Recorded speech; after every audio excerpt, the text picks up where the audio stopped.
Well, I would say the President, first of all, has been clear that we won't deploy a missile system, particularly the missile system we've been talking about in Europe, until we know that it works, until we know that it's going to be effective. My personal view is that that point has not been reached.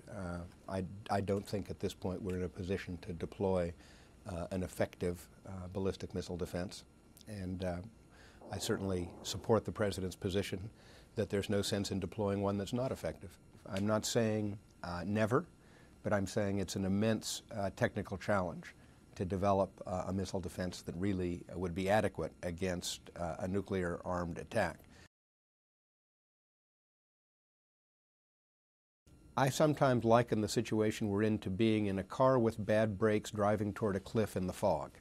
And the fog is the scientific uncertainty that keeps you from knowing exactly where the cliff is.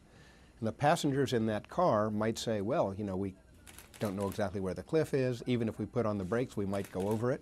That's true, but every sensible passenger will nonetheless vote for putting on the brakes. And that's what we should be doing. There's a very vigorous process going on of discussing all of the options for addressing the energy climate challenge and for addressing the biospheric components of it as well.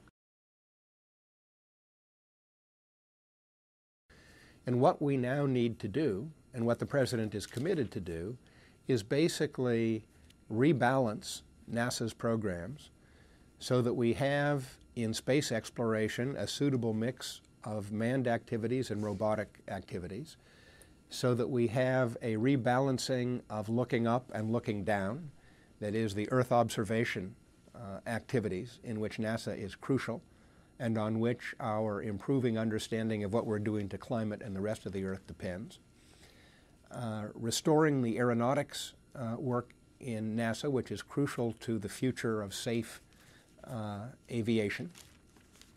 And that process of reviewing and rationalizing NASA's strategy and NASA's budgets will only get underway in earnest when a new administrator is in place.